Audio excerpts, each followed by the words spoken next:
Labor has backed the government's decision to prioritise bushfire recovery over its promised surplus, but says the government has asked to be judged on its ability to get the budget back in the black. The coalition has committed $2 billion to assist those affected by the bushfire disaster and hasn't ruled out further funding down the track. Prime Minister Scott Morrison has previously conceded the bushfire support package would reduce the $5 billion surplus forecast for this financial year. Treasurer Josh Frydenberg says it's still too early to tell the economic impact of the crisis and would not confirm the government will still deliver a surplus this year. The Australian economy is very resilient. We've withstood a comprehensive and damaging drought. We've seen the trade tensions between the US and China play out. We've also seen the uncertainty generated by Brexit. But our focus is not on the surplus per se. Our focus...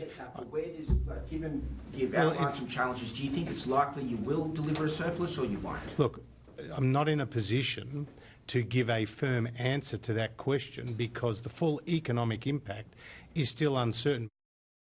Shadow Treasurer Jim Chalmers says while Labor supports prioritising bushfire relief, the crisis underlines the cost of not acting on climate change. There's been a lot of talk about the budget surplus.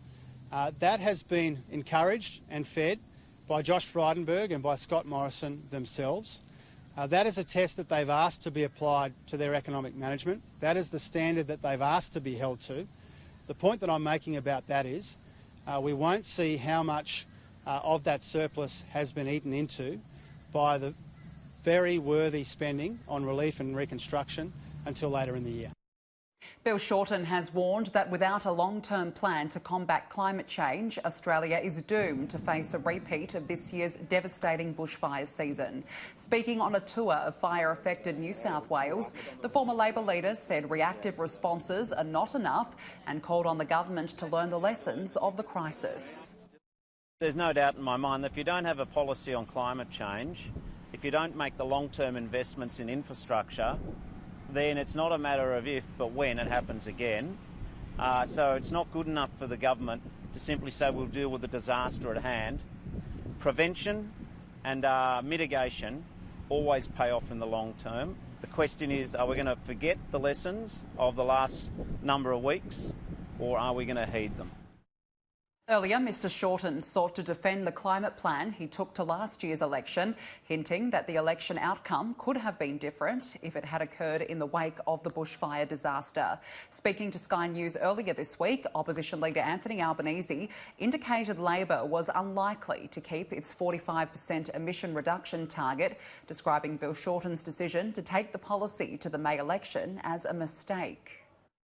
On climate change, for example, one of the things that we're likely to do is to announce a longer-term target before we announce, because by definition, 2050, you're able zero to net do emissions. That. 2050. Well, we'll wait and we'll make our announcements at an appropriate time. Frankly, I think it was a mistake in 2019 to continue to say, well, we'll do exactly what we're doing in 2015, as if it hadn't changed.